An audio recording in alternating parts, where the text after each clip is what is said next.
Wassail, beautiful people. Just started. I was waiting for the train to start. I'm off to Falconwood to scatter my parents' ashes, and it feels like a very big, energetic day for me. And I wasn't planning on doing this, but I feel like maybe I need to just document the journey. Whether I share it with you, you'll know now. So I've woken this morning, I'm staying with my friend Daniela, and I was supposed to go up and spend the evening with my cousin in Harlow, who's bringing my parents' ashes to the cemetery. But something this morning told me I needed to make this journey from Hastings, which is where my parents ended their lives and both died here. And so here I am with my cards. And the next station is St Leonard's Warrior Square. St Leonard's Warrior Square, which is where I lived. It's where my parents moved to as well when we first came to Hastings decades ago.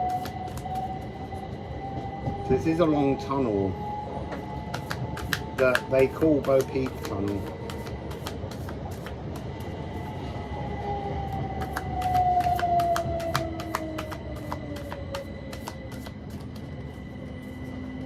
So what messages would you like to bring to me today? Let's see what we've got. Now is the present moment. Whether these are for you or whether these are messages for me, I suspect they're messages for me, but have an energetic truth for the collective. Unpick the past threaded traumas. Interesting that I'm reading that.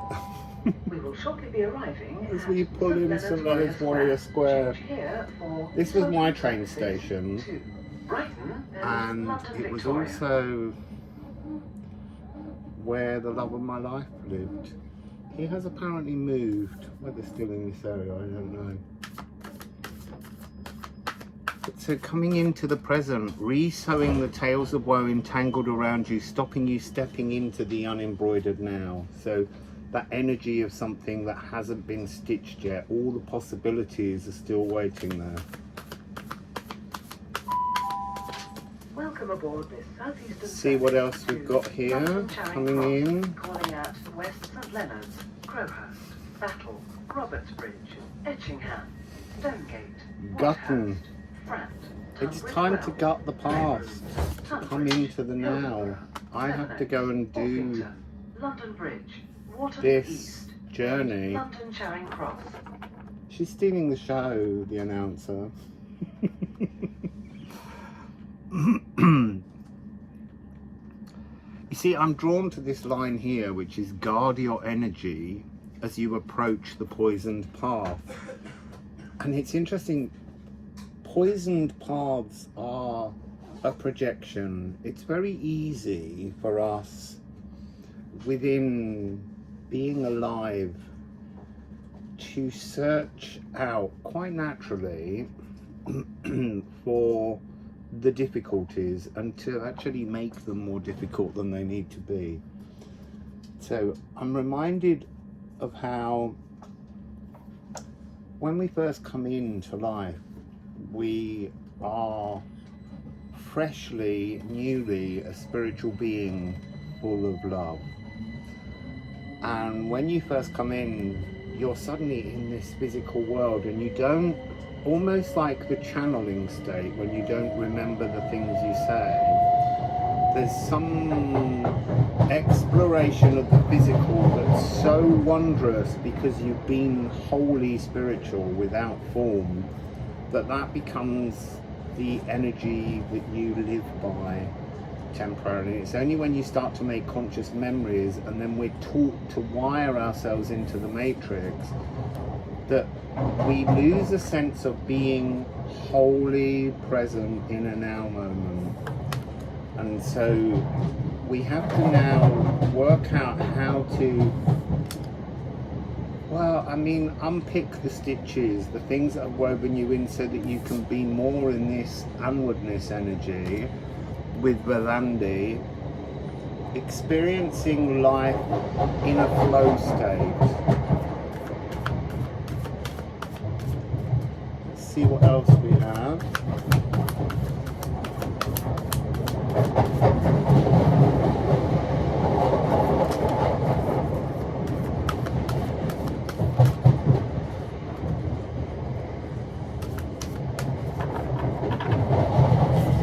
So we have purge, Dej. So we are purging. You see, I almost want to now say we're purging our shadows. We're purging the physical energy that's very sticky and heavy and brings us a sense of trauma, a sense of being disconnected, and a sense of being wrapped up in the swelginess of the past. Unpick so that you can reweave. Unpick all of the things that you hold as physical memories. I want to say they're like sticky threads that weave you into physical space. Unpick them and begin to spin. Begin to spin new energies. We just went through Bo Peep tunnel. So the story of little Bo Peep has lost her sheep comes from this area. Up on the cliffs, the customs officers, Bo Peep, peep meaning to look, a beautiful lookout point, they would watch for the smugglers. So little Bo Peep has lost her sheep and doesn't know where to find them. She doesn't know where to search for the smugglers. Leave them alone and they'll come home dragging their tails, which was all their contraband, floating on wire. So if they were caught, they could snip the wire and just come in as a boat and go, what, it was just fishing. So then we have Ing and Wickercraft. So Ing is igniting the water meadow, and that's the water phoenix that I had inked on me. So that's almost, so they're saying that's almost like, not weaving, but creating on my human form an imprint or a tapestry through ink into my cells to carry an energy forwards. And Wickercraft is to sit and imbibe the new frequencies that you experience when you're in a now moment. Beautiful sunshine here. So, weaving a new water meadow, allowing blossoms to form, allowing a new energy of, I want to say, like hyper-consciousnessing. So it's reminding me of when I was a child and I first started to collect memories of spatial awareness as you're very small, as you're growing and you're touching and you're tasting and you're seeing and you're hearing the physical world around you, and it's all this great awe-inspiring wonder as a small child. At that time, I used to be able to hear, when I was about 4, the earth's voice, the song of the earth. It was like a rock the size of the earth rolling on another rock the size of the earth, and as the two orbs rolled together like an infinity symbol, and it was endless. In between that vast sound was the earth talking a language that was rolling through. And I was disturbed, obviously, because it's part of this notion that you just come from being pure love. That's all you knew, and you've been brought into the physical, birthed into the physical, and that wide open consciousness channel is too much for a tiny human brain. And so I learned to not listen, like with the belligerence, to not hear the earth's voice. And I do sense it's about to talk to me again.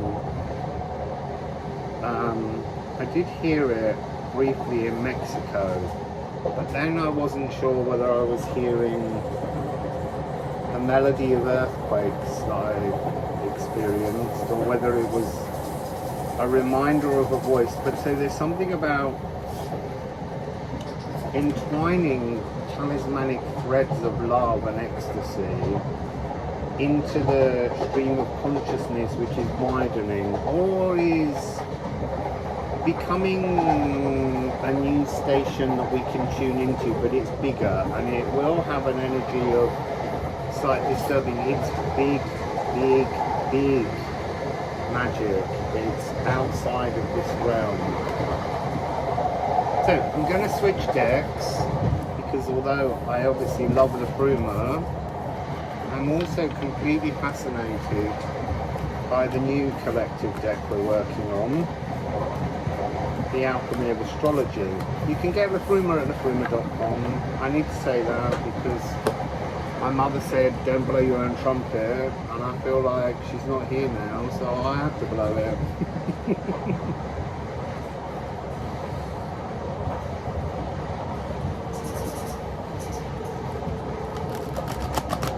So we're now coming up to Battle. We all went to Battle the other day. I think we are. We might be stopping at Crowhurst, which has always been a place that fascinates me, but I've never really been there because I feel like it's for something in the future, another time.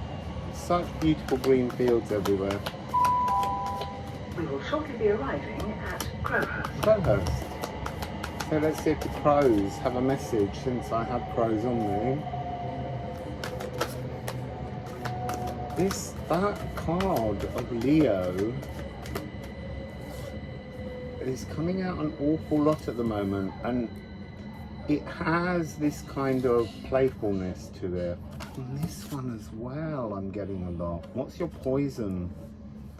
The swan transformation, a moment of changing frequency, becoming more playful, being allowed to be more childlike and in awe of the world around you. Firming up this energy of pushing through something, Service to London Charing Cross, percolating, Battle, shifting. Robertsbridge, Etchingham, Stonegate, Wadhurst, Frant, Tunbridge Wells, Highbrooms, Tunbridge, Hildenborough, Sevenoaks, Orpington, London Bridge, Waterloo East, and London Charing Cross. This really is a journey through my entire life. I have connections to most of those stations at different parts in my life. Sixth Form College in Tunbridge. We're not stopping at Tunbridge, but we're going to Royal Tunbridge Wells. And I did used to go there and have friends that lived there.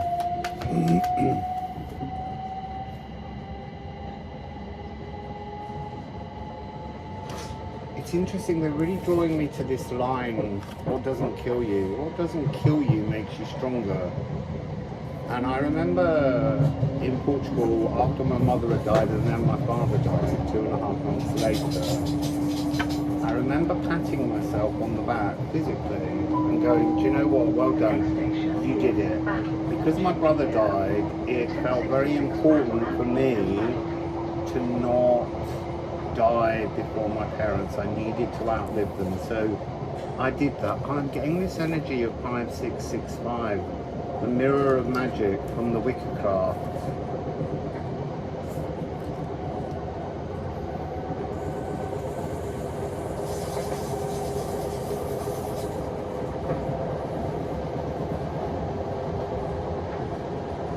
Shifting health.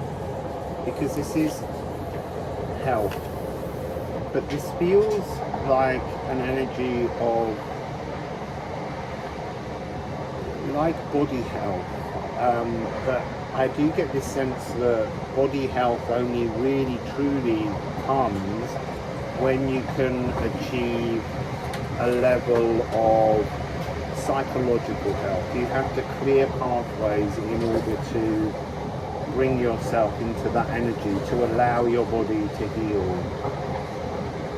So let's keep going and see what other messages there are.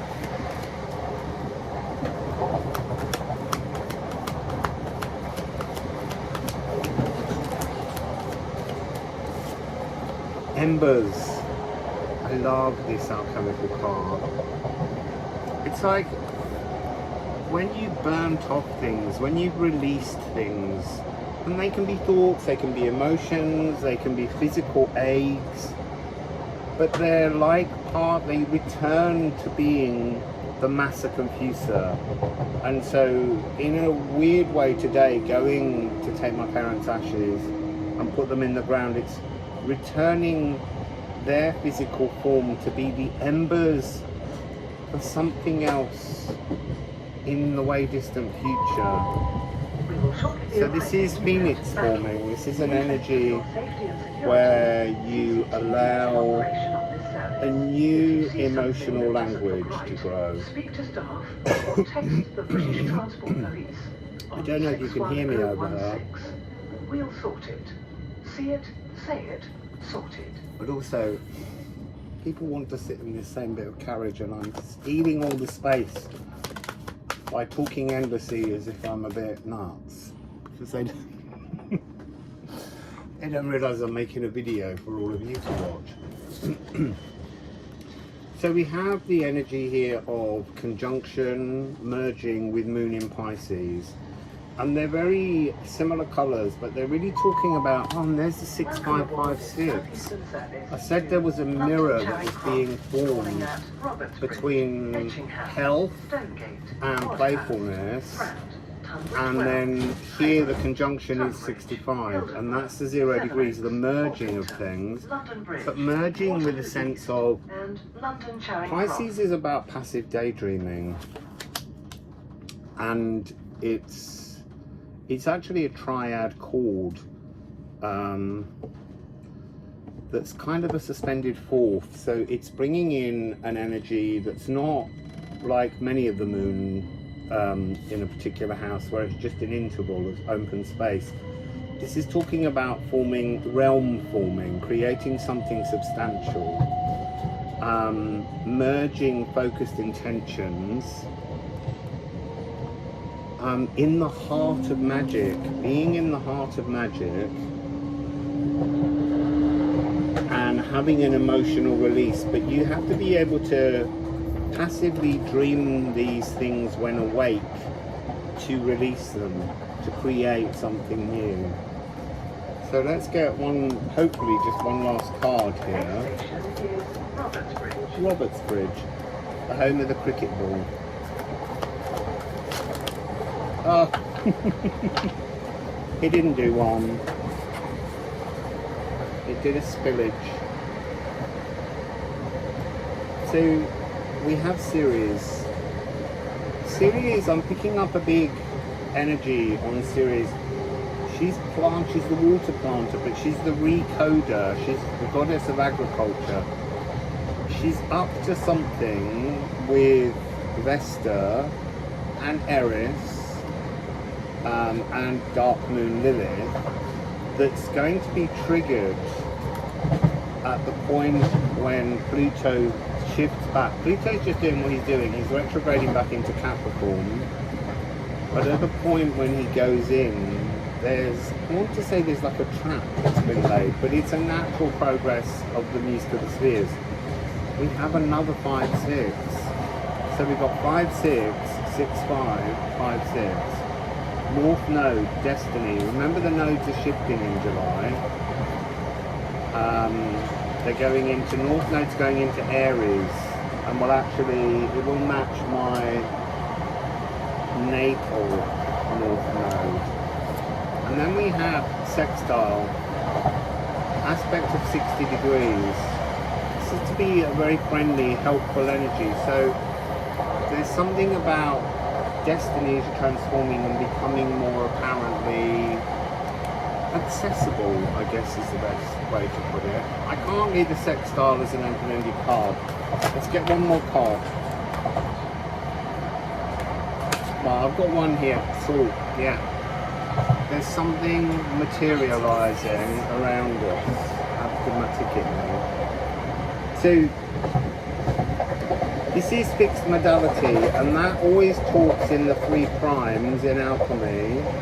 We always move from mutable through to cardinal, and then we move on to materializing. So the idea is that you're shifting through, you make something mutable, you open a channel, and then you can have cardinal new ideas that float in, and then you have to fix them, you have to materialize them. So there's something of destinies growing and materializing. I've dropped a card. Oh, I've dropped a load of cards. Let's just see. I don't want to lose one on the train like I lost the hanged man on the plane. So this is Neptune, ancestral miasmas. I'm going to deal with that today. Moon in Taurus, seeking comfort. The Moon in Taurus is talking about the lunar eclipse that should be in Aries in October, but will actually be in Taurus. So it's a nodal defier. And then we have Boil, which is very much House 8, death and rebirth. You know, with every death, I want to say like little deaths.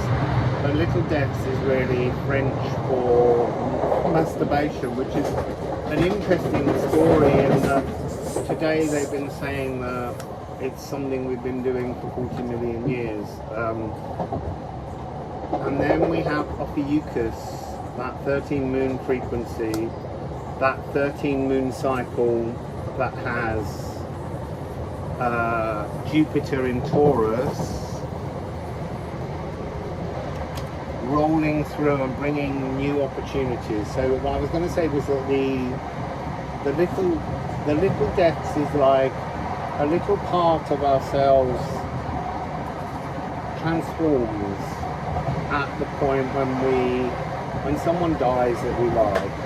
There's always a part of us that transforms. There's a sacred walk that you go on with that person, and then you learn to continue to live. You continue to experience life without them.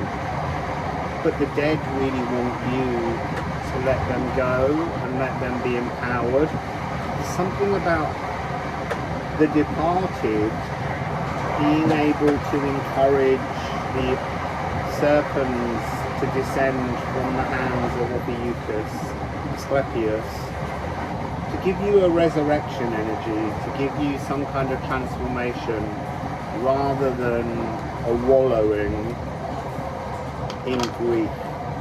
So that's it for now. Maybe I'll do another one post the scattering. That's all done.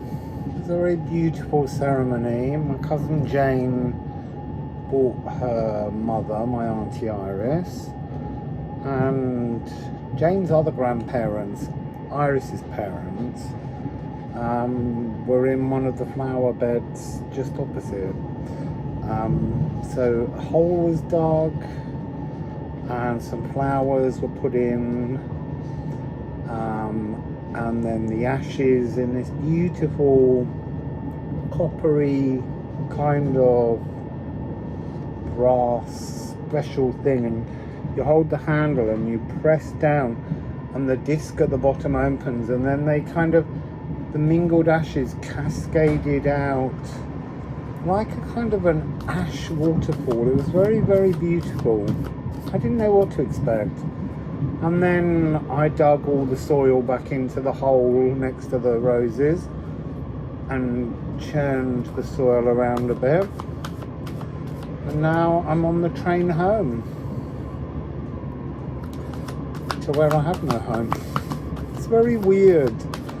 You know, once upon a time my parents lived here in 2 different pubs and then a flat. And I'm now here and homeless. And it's a very strange feeling. I don't know where I want to be or where I should be. Apart from where I am right now, because wherever you are in that moment is somehow where you're meant to be in that moment. You can change all kinds of things later. So I thought I would just do a shuffle on the way home and see what kind of message. I can't remember what the first message was on the way up. But let's see what we get here. I feel like I'm going to mix the 2 decks, shuffle one then the other. Movement, air.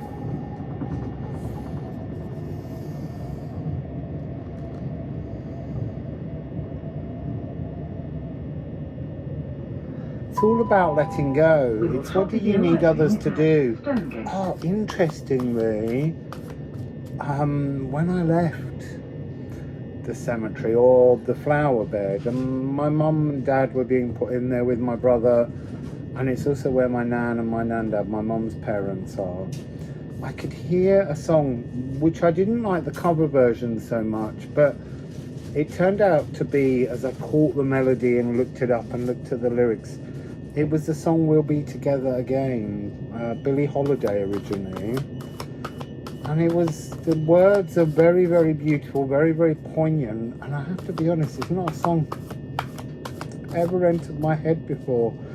So I think that was a little parting gift from my parents. Calling out Etchingham, Robertsbridge. I'm not taking those because they didn't fall. I want that. I want cards to fall. She's talkative again. She keeps talking over me. So we have oaths. This is when your cells are open. It's all the cells in your body receiving signals from source, receiving divine intuition, being open, being receptive is the frequency. Let's go to the Alchemy of Astrology deck and see what we have there.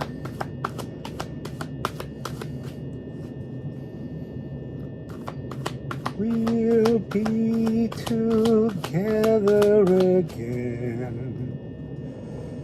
Interesting. I didn't know it was Billie Holiday until I looked it up. I think Frank Sinatra sang it as well.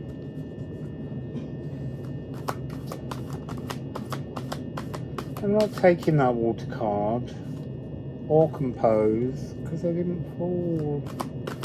What are the new energies now that I've completed this cycle of having... It's interesting, one of the lyrics in that song is something to do with the life that we will have together in the future. And that's something I believe very much. It was a message my brother gave me a long time ago. Don't restrict the dead by holding them only in the shell of the life and the relationship they had with you, but take out all the things that you nail them down with and let them be in their full empowered spirit to help you. We've got one that's just dropped down there. We're at Stonegate. So here we have Capricorn, cardinal earth energy. You just look at what's going on here. 19, 4, 10. There's nothing in the numbers. I feel like that's also something that's transforming. So things that we see as synchronicities can transform. This is turning around. Jana's face, turn around. Walk in a new direction. It's really the energy here. Things that were fermenting, things that were putrefying. Turn away, move on.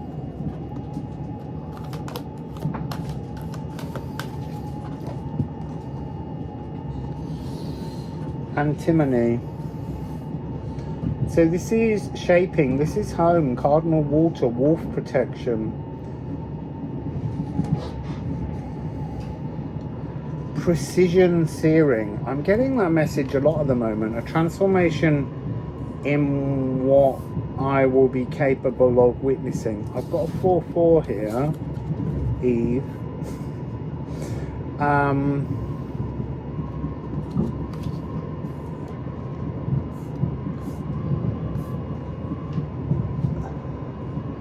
There's something always very fascinating about antimony being Venus upside down, and actually in the updated version of the deck, which includes the Crocus of Venus, Cinnabar,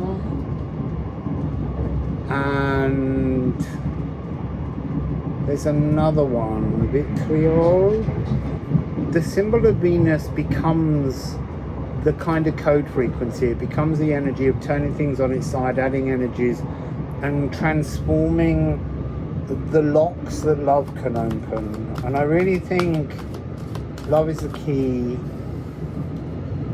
It's very much the key. So this is a very crowded train when I got on it, but most people have got off at their earlier suburban commuter spaces. And this train is stopping at every village. It's a slow train. Beautiful buttercups in that field out there. There's actually small hedgerows here, which is lovely to see because many hedgerows have vanished.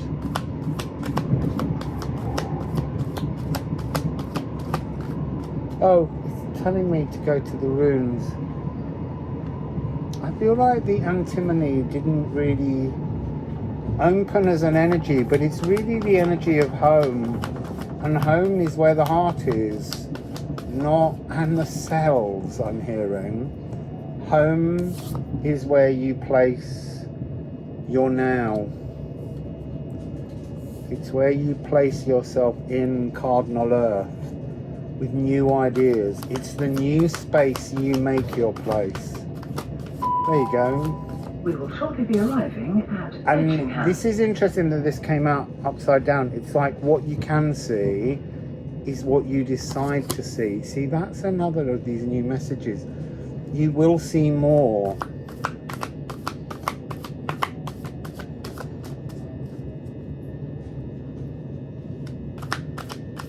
And that's a 699.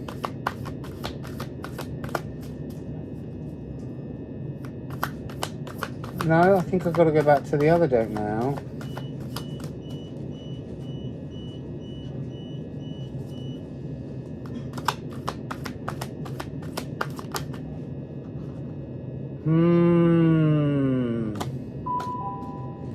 I didn't want to take those, but they were like, no, you have to take them. No, I can see why now.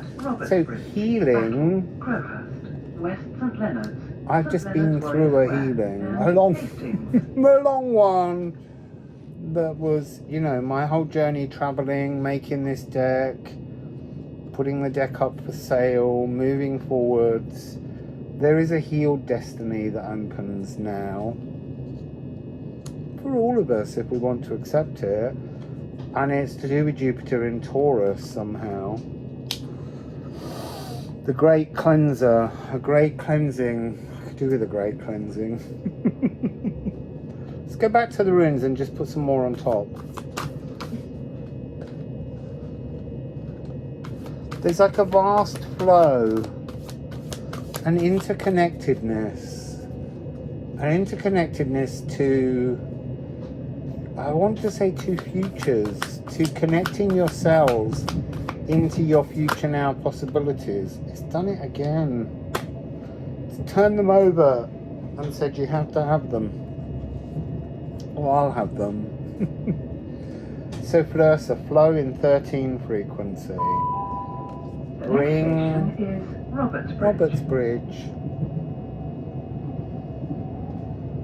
And then onwardness. Didn't we have that in the early morning? So the new destiny is to be in the now. And then we have hell, which has been a name in my mouth a lot while at the cemetery because of an old relation in my mother's ancestry. There was a name which was Hell Son, which is the son of hell, and here is hell, and I'm her son. 1313. Creativity is a tool to being in the now, somehow.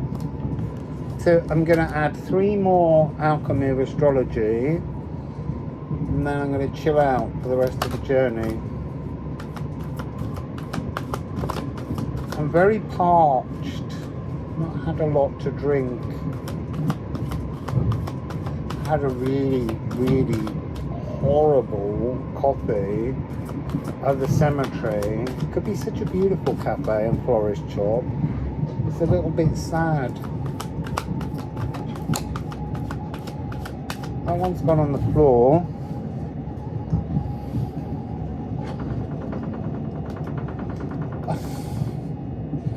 Psyche. She who searches for love too long. She who searches for an old love. She who begs the deities for more love, to find a lost love. And in the end she's deified. We will shortly be arriving at Roberts Bridge. This is really about allowing love's breath. What is love's breath? It's the flow of the now. When you're really in the now, you're only operating in the energy and the frequency of love. Yeah, the energy of lost love. But lost love will be together again in another life. Lose it now, find it in a more beautiful dimension. Welcome aboard. Because the great love of my life, Hastings. we have a beautiful life together, not here, but we loved each other enough to bring each other a torturous physical existence. But I know when I first met him and I first looked in his eyes, I knew a deep, deep soul-loving resonance, but not in this life. It tricked me. It's the problem with being empathic sometimes. You know things from other realms. It doesn't help you in this one. It still hurts.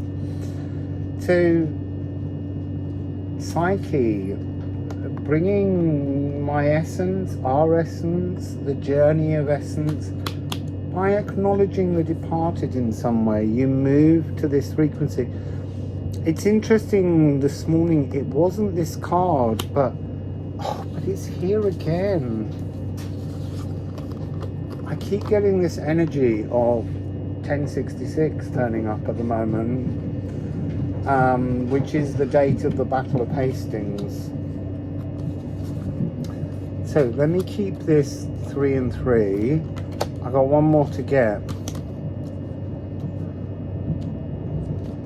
Oh, it's interesting because actually 4, 5, 1 is 10, 66.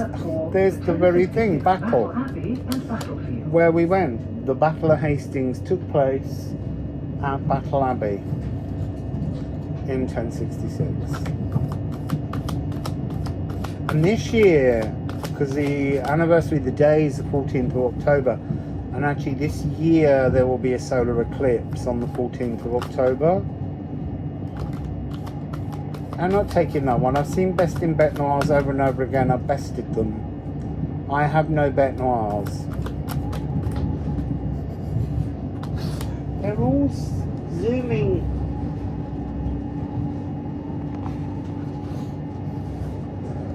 I've lost that one.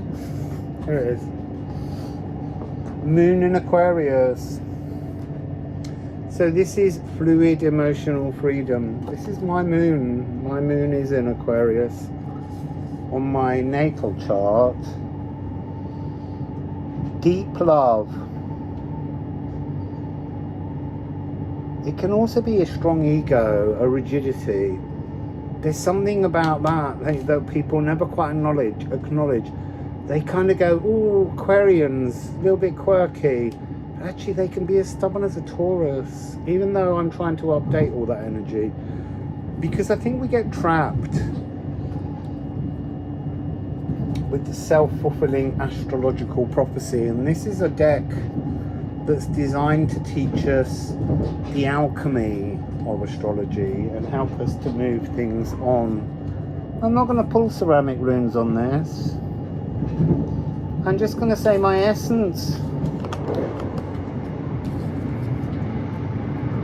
comes from, so this is fixed emotions, but what you have to do with fixed emotions is open an energy, make something mutable, and then you will have, when you open the energy that's fixed, you allow new ideas, cardinal ideas, to come in, and you change and transform it, you mutate it, and then you fix it back in.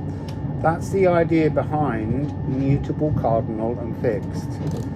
But we kind of have lost track of their direction because we begin with cardinal, fixed, mutable because of Aries, Taurus, Gemini.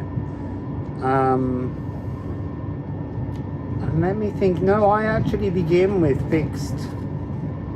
My first house, my essence, is in Scorpio, besting Bête Noires. But that's fixed emotions. So it's time now for me to open my emotions, have some new thoughts, and then fix in a new emotional landscape for my future. With Hell and Flursa rolling around.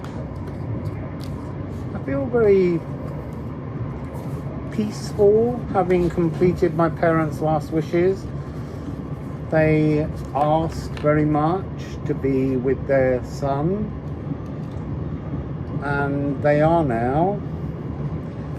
I don't really care what happens to my body after I've died, but I don't want to be with them. It's because of place. It means nothing to me, that space. It was part of where they were all born, and it wasn't where I was born. My parents had moved from that area shortly before I was born, and I don't really care what happens, except I don't want to go there. It's next to a really busy road. It just doesn't, it's never suited me as a space. I feel like I've got to shuffle another set of cards, but we'll see. For now, Wassail. I'm back in Hastings, staying with my friend Daniela, and I'm just doing this reading. I might not share it,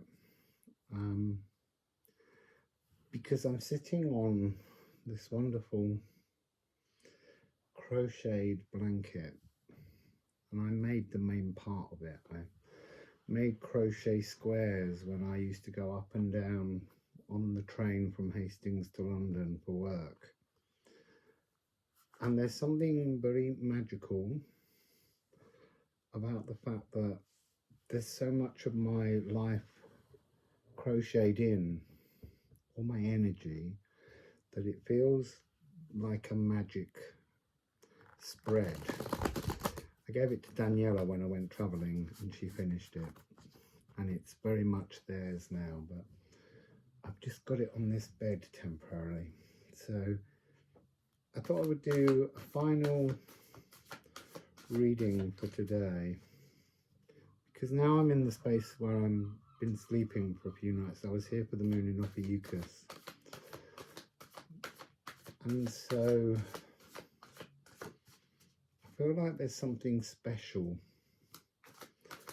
because I've been to the crematorium, scattered my parents' ashes. I've been almost, and I had to sit backwards both times on the train until I was able to move at the very end and sit forwards. And it was almost, because I think of energy as coming in from behind, there's very much a sense of being drawn without knowing to stations that meant huge parts of my life. And then at the end I turned round, I think when I did the last reading, and I realised that it's lovely to sit and do readings in the transit, in the thoughts, but there's a distortion in public spaces. that makes channeling very difficult. It's a really clanging energy quite often. And so sometimes when I sing in spaces, it clears them so that during the moment of shuffling the decks, you get a better sense of the truth that you're channeling. You need to just push everything back, create a seal so that you can bring in, I don't know, cosmic energies. I really don't know what they are. They're things from behind the veil. So yeah, I've been up there, I've scattered my ashes. I was there with my cousin Jane and my auntie Iris. I was going to say I'm not taking those, but...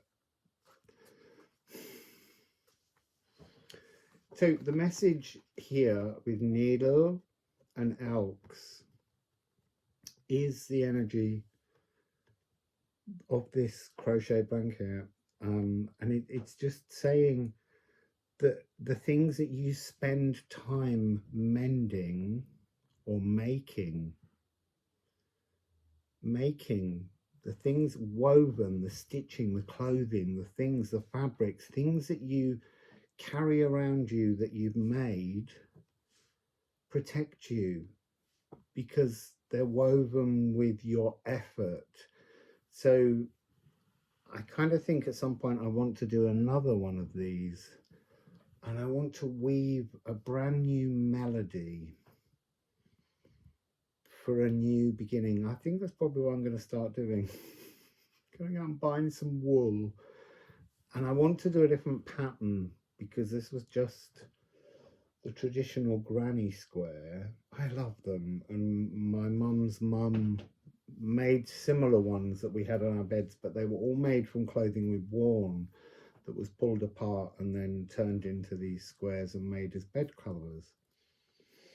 So I think I have to make a new one. But so the message from this is how when you make things that become something that's part of your life and your home life as well, and like this is something that covers me when I'm in the astral at the moment, and I had very strong, stable astral dreams with this because there's something about the protection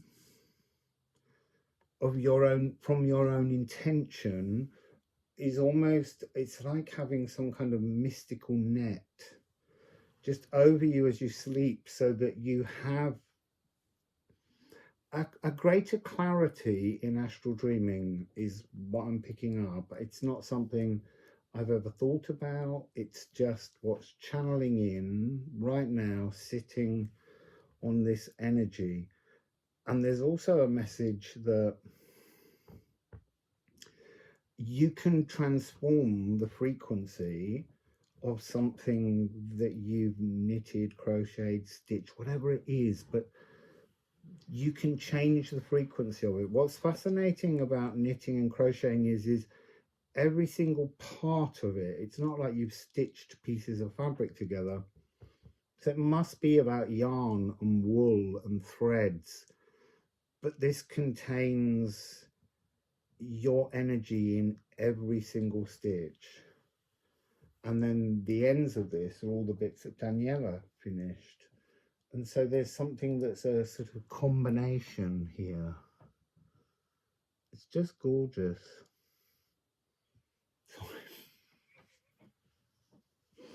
Let me show you, look. Such a beautiful cover. I used to buy the wool in these colours, and I knitted it to be something for two people to sleep under that would just make them feel beautiful. That was the energy I put in to stitching this. So anyway, let's see what else we get from the cards and from the blanket. You see, it's making me think of comfort blankets. So it's Moon in Leo, which is a major fifth. But it can't be a major fifth, it's a perfect fifth. See the errors when you rush something. You can't rush a blanket, but you can rush trying to get a deck of cards printed. Anyway, it's a perfect fifth, which is an A and an E, and that's the sun and the moon. And so perfect intervals, they move in absolute alignment as the sound waves stretch out and reach to us. When you have major and minors, their waves don't match in form, and so they bounce against each other, and that's what gives that kind of emotional throbbing to frequencies that are often made up in chords. They kind of surround you and hold you, whereas there's a really ridey, open journeying with a perfect fifth. And it's card 23, so it is a fifth. And it's about fresh learning, self-expressive fun. So maybe I feel a bit like I'm having fun. As I said earlier, I got the song We'll Be Together Again, and it wouldn't leave me. It's been playing over and over. I always call it the ghost of a jukebox. They do turn up. And then just now as I was coming up the stairs to come here, I could hear a Wham song. And so I knew my brother was here. He was a big fan. I wasn't much. But anyway, so there was, and it was a playful fun and sunshine, there's enough for everyone. So maybe that's the message. We'll be together again. Go and have some fun. So let's have some fun. Let's have some fun. In 13 frequency, Ophiuchus is here. I just said I was here for the Ophiuchus moon. So really, this moon in Leo is talking about it being this moon in Ophiuchus, because this moon is every moon. This moon can connect to any of us at any point. And this is the bolt from the blue. So this is an opportunity. It's really a big opportunity to move into a more healed future, sensing all of that energy. It's a really huge frequency being offered to all of us in the next 13 months to work on bringing us some kind of transformation, a resurrection, because Ophiuchus is actually Asclepius. Oh, I need a drink.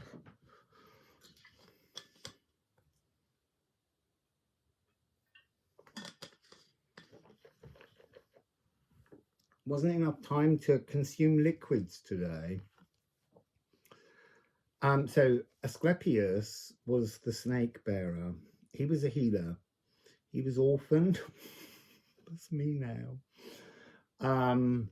He was orphaned, and he also was he was rejected by Apollo, his father, and so he was brought up by Chiron, the wounded healer, who's the healer in this deck. He had a snake. The snake used to whisper into his ear. They said it was cleaning his ears. Some of the stories say he rescued it. Some say he watched it healing dead snakes. But this snake whispered how to bring people back from the dead. So during his time, Asclepius was not allowing anyone to die. He was healing people so that they could just have continuous longevity. And so Hades got annoyed because he wasn't getting all the souls, and so he asked Zeus to kill him, and Zeus put him in the heavens, and he bears the Serpens constellation, with one half being this side, the other half being that side, and he's offering the snake, Serpens. So that's Ophiuchus, the snake bearer, which was the last full moon. Runes. Okay, I am getting an excited energy. rising. Oh God, Go to a Jukebox is now, it's like going through songs from hell in my head from my life.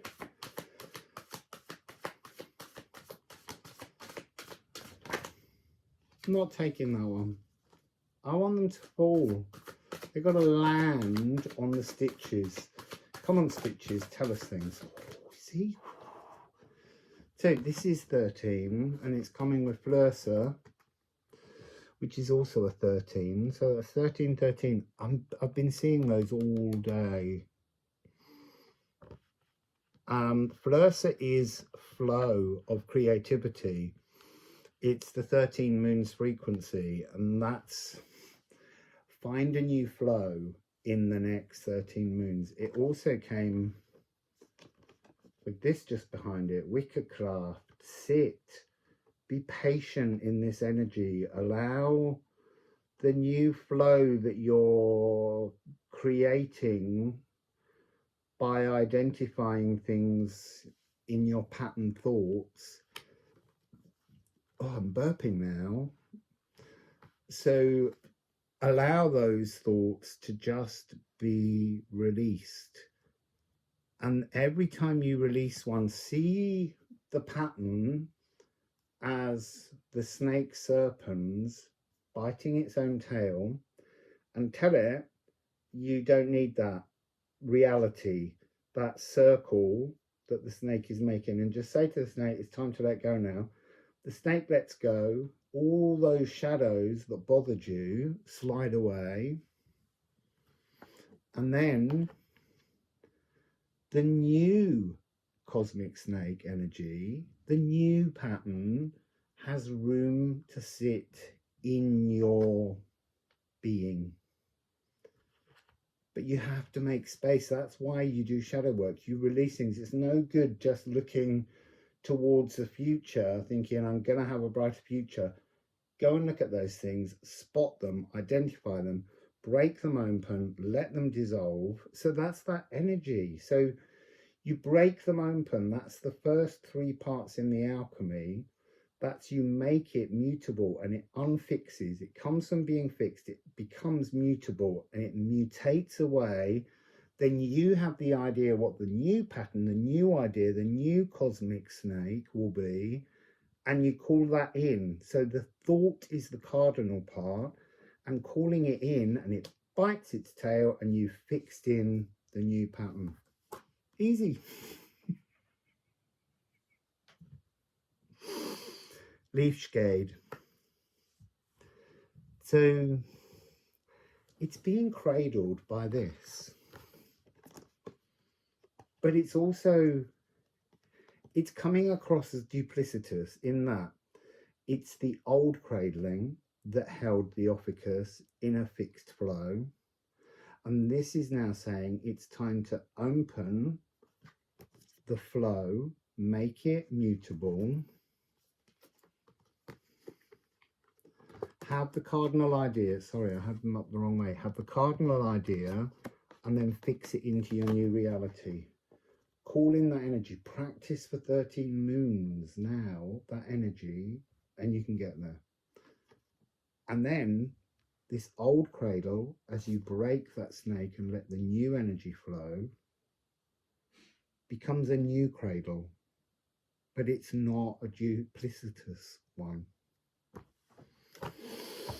So a little bit more from the Alchemy of Astrology. Lunar eclipse.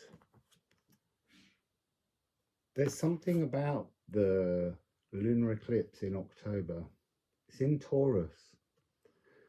You can fix this in quicker. There's opportunities. You don't have to take 30 moons. Depends on how much you want to unlock the myriad pile of your old Ophiuchus cradles. So, lunar eclipse.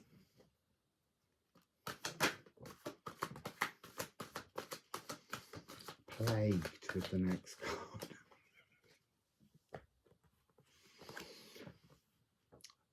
Scorpio. Oh, Scorpio. Besting bête noirs. Getting rid of the dark beasts. It's like, look, the shadows. How many times do you want to just keep not letting go of the shadows, thinking you are, and then letting them rise again? Really let go of them. This is a completely different opportunity. There's so much new frequency flowing in the 13 moons. It's just, yeah, you see, ordinarily, I would say energy's open and they're always usable and you can tune into them. But there's something about this one that's, it's not like a time lock, but it feels like a moment that actually comes in and then drops out again. It's like an opportunity, take it or leave it. And there will be other opportunities, but this one is one to just move to a different frequency, new patterning. Moon in Aries, you see, and that's where the lunar eclipse is meant to be, because the nodes are there, but it sneaks into Taurus. But this is assertive independence. That's what's on offer. It's like, so they're saying, so yes, the lunar eclipse will be in Taurus, but if you're really tuned in, you'll know it's really in this Aries energy, assertive independence. It's like the Taurus part is the deceit, it's the fixed part, it's the just carry on, but seeing it in a different energy, actually widening possibilities, gives you this opportunity to weave in new patterns. That's gorgeous. Come on, Blankie, let's put those back and let's get a different message from the Blankie, because it's weaving its magic.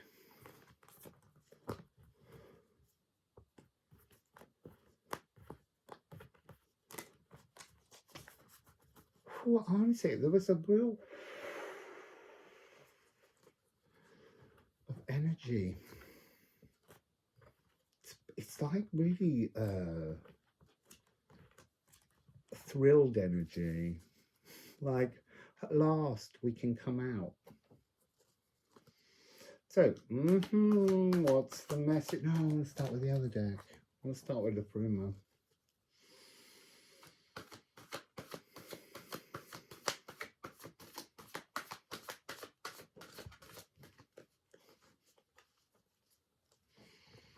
Waterfall, a mystical healing.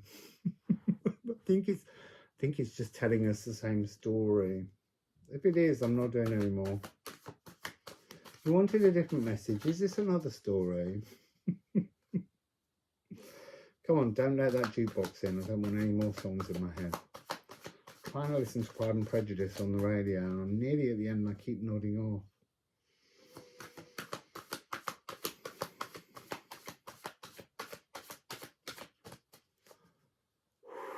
Come on.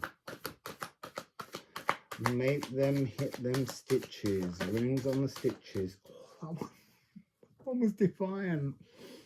It skimmed the stitching and landed on my rucksack. Because it's rare. Wasn't this one came out first? Oh, 3337. Ga.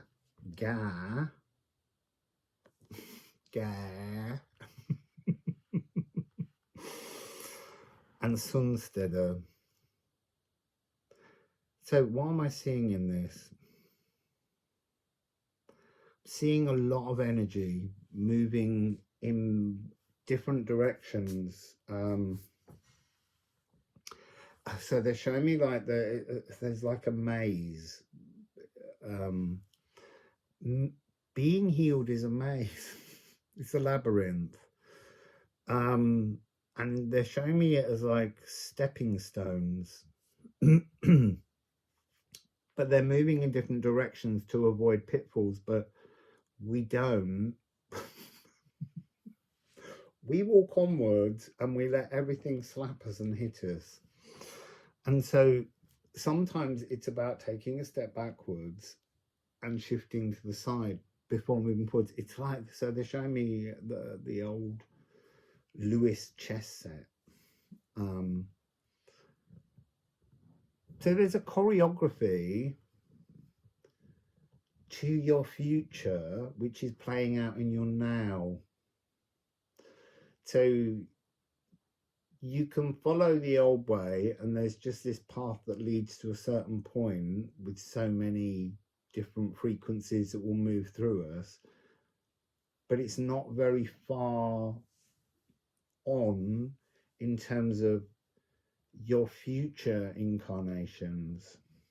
So you have to somehow try and shift to the left, shift to the right, dimensionally, not politically, and search for a more, I want to just say rarefied because of it being on the card, but a more special, something that brings greater mysticism. It's like your thought process,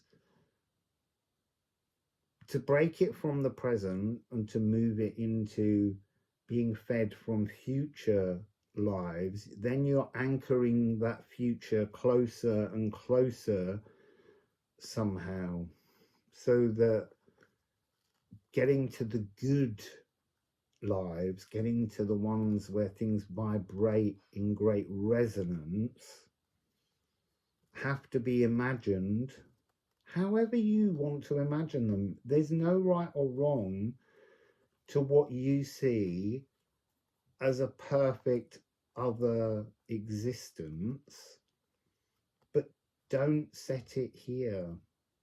You've got to break free for that future outside of the sphere of here and echo yourselves much further into the cosmos and create totally fantastical but blissful existences. Play with that and it will feed into your now. I do it. I know there are people that I've met here who I've had very difficult relationships with, even people that I've been in love with and have been hurt by. I know that in a future life, we live blissfully in some form. I don't know the form, because I know that these people love you so much when they're in their other spiritual energy, that they loved you enough to come down here and help you to identify things that you can release as old anchors and put in new anchors that head in the other direction, bringing in good energy.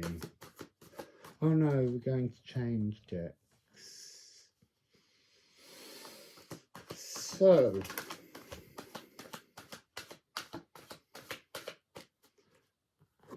oh, there's two. Oh. So Chiron, so that energy of the healer, and the philosopher's stone. Healing, being healed, accepting, I guess, that we all deserve a better, more loving and fair world, but not necessarily this one, but future ones, is the true philosopher's stone. Imagining that life evolves in the future, that all of those things that you are trying piecemeal to fix here are somehow overridden. You have to let go of certain things here and change them in them not existing in a future frequency, and then they begin to fall away from here. But all the while we anchor them, they're heavy. And a true mystical healing will release those old anchors, even if it's 1 by 1, and maybe you only need to do 1, you might need to do 12, you might need to do 300 during the course of your life, but you have to read those patterns so that you can release them and transform them in a cardinal energy with new thoughts, and then that fixes them in, and that's what feeds back into your now, because you're pushing your energy towards something rather than looking backwards through your life and wondering where it got you.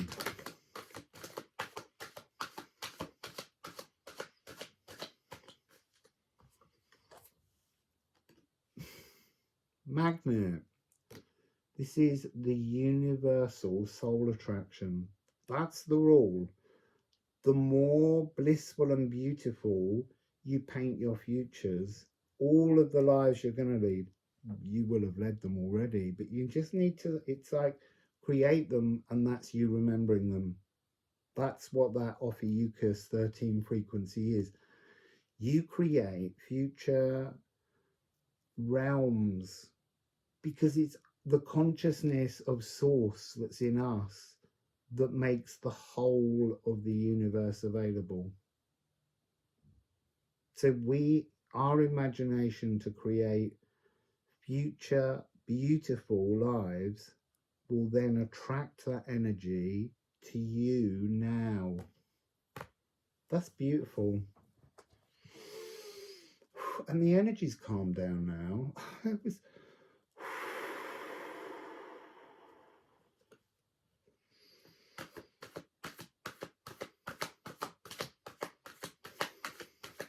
Might not give me another one, because I think that's just like, it's like,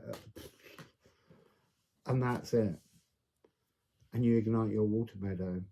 So what they're saying is that the frequency, this huge expansion of consciousness in terms of, so for instance, here's the width of the love consciousness that you're receiving, and then it can open and it can open and it can open. And that goes back to that first story of when I felt that the sound of the earth, because I always wanted to know what was the voice between the two rocks that was resonating when I was about 4. Could never understand the language, and I always wondered what it wanted to tell me. It was just love.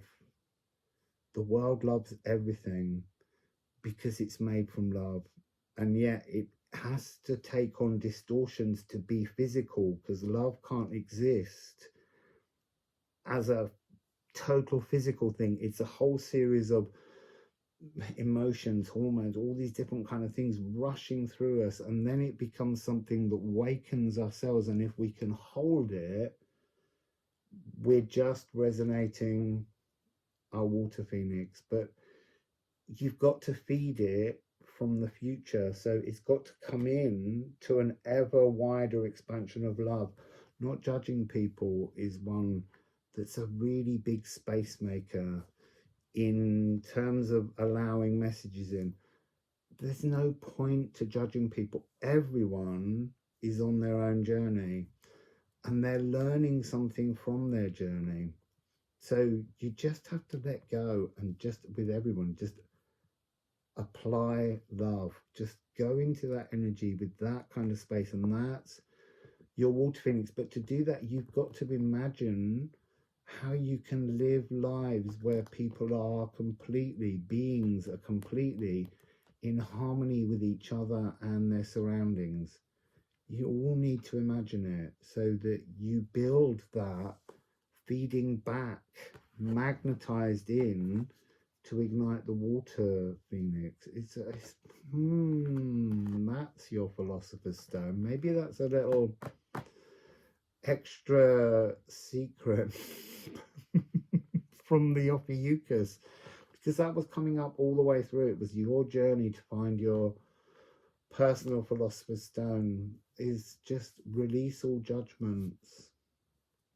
I don't know. You'll all have your own, but it's definitely one that makes a huge space for a lot more new frequencies to just surround you, to be the new leaf shade, to comfort you. So anyway, I'm going to go and listen to Jane Austen and Mr. Darcy. Where are you?